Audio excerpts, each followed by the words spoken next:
I'm Allison Curtis. I'm Kayla Cortez, and we're here with Jana Goss, hairstylist at Salon Glow. Do you think that it was hard work or luck that got you to where you are today? Oh, definitely hard work. I remember assisting. I hated my life. Working long hours and learning and being the lowest on the totem pole and just trying to get through it and just being exhausted every single day. Definitely hard work. Did anyone encourage you to be a hairstylist? I don't know about encourage, just because my whole family everyone has gone to college. I was the first one to kind of like branch out and just kind of go into more of a creative field, but I had support from my family.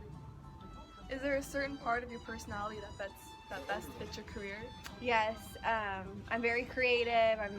I've always been into design, fashion, beauty, health. So creative. I've always been a people person. I think all that kind of helps my career. Did anyone discourage you from becoming a hairstylist? Or? My grandparents. My grandma and grandpa, they wanted me to finish college. I went to 2 years of college. They wanted me to finish because they said that, like when my grandma was younger, like being nowadays I feel like being a hairstylist or in the fashion, it's kind of different because there's different avenues you could take with it. There's more money to be made in the industry now than there was before. And I think people just like see it differently than they did back in the day. So. Did they pressure you to do a different career? No one necessarily pressured me, but they would try to bribe me. They would say that they would pay me money if I stuck to college. And I mean, yeah, and like of course there's days where I look and I'm like, I wish I finished college. I would have more opportunities if, let's say, because once you do hair, well, if you work at a salon, I mean, you can always go in the movie industry and, do freelance work, but there's more options if you have a degree. So, there's pros and cons to every career. So, and I remember when I was at Valencia and we did the senior career project, I chose my hairstylist to be my mentor. And I ended up getting the job as a receptionist there, so I kind of knew how the salon world worked. And then after that, I went to college for a couple years, and then I still wanted to do hair, so I went to Paul Mitchell in San Diego, and you had to go to school Tuesday through Saturday from 9 to 5. So, I didn't have a college party life like all the rest of my friends did. And then right after that, I started working and I started assisting while all my friends were still in college. And I was working long, long days. And, yeah, it was hard because I was, still, 20 years old. And all my friends we were just in different phases of our lives. But then again, I started, making money before they did.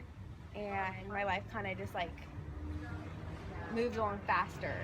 And now I'm married, I live in a house, I have a nice car, whereas my friends, some of them still live with their parents, they're still trying to find what career they want to be in, so there's pros and cons to every career choice you make.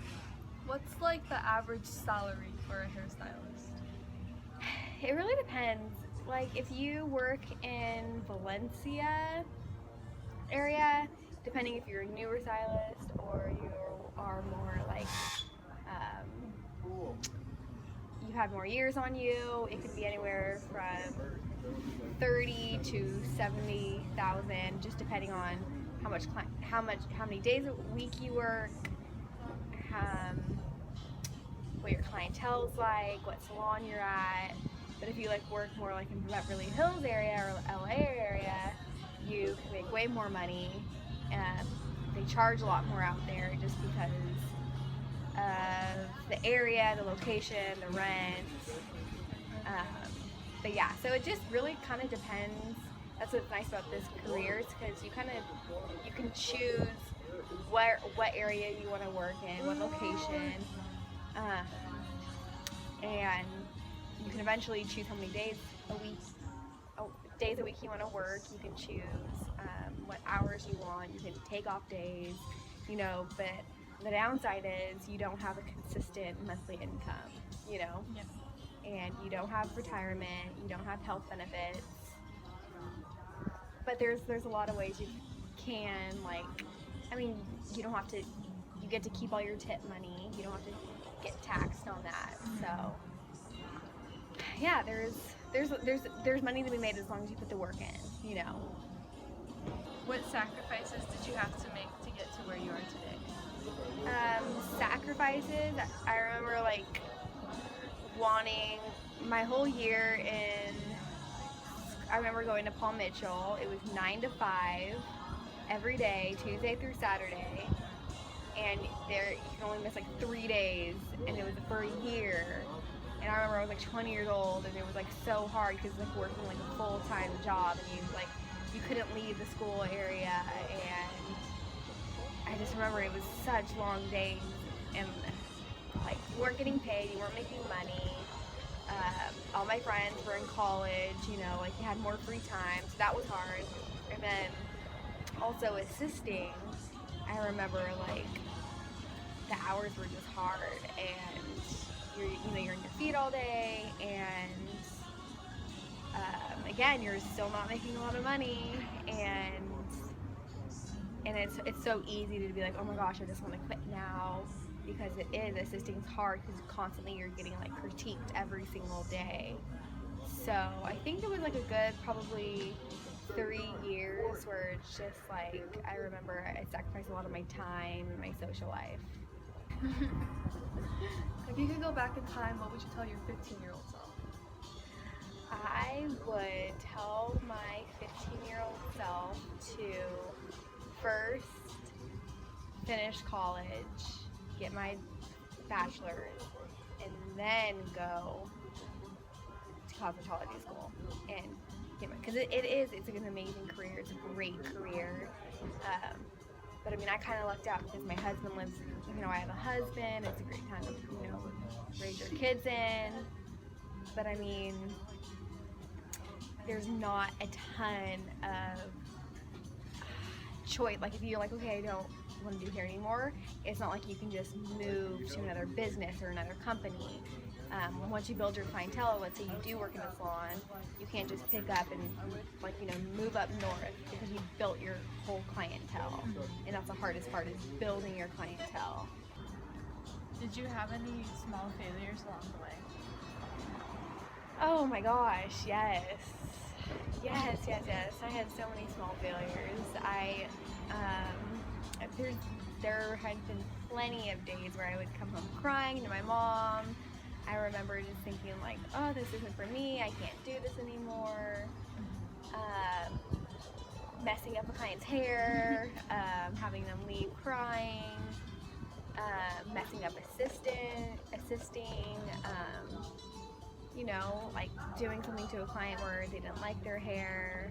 There's always going to be that, you know, you're never going to be on point 24/7 when you're working. It's like a painting, you're not going to always paint the perfect picture every single time, you know. So yeah, you just have to learn. You're constantly learning in this industry. Yeah, I think that there's always going to be small failures throughout your whole career, whatever career you choose, you know, and it's just trying to like take that and learn from it and apply what you've learned every day, you know. I would say if you guys are thinking about doing it, I think it's a great career for women, but I also think that it's great to have a degree in case it doesn't work out. So, When did you know you wanted to be a stylist? I knew I wanted to be a stylist the first time I remember getting my hair done. I was like 12 years old and I got my hair highlighted, and I remember being in the salon with my mom and like being around all the women and my sisters, and just remember seeing like the positive, like high energy atmosphere, just like how fun it was, and just like how you can be creative and create something, and just how I felt so good when I left. And I can see that my hairstylist left her career, and I just like was like, oh my gosh, like this is what I want to do.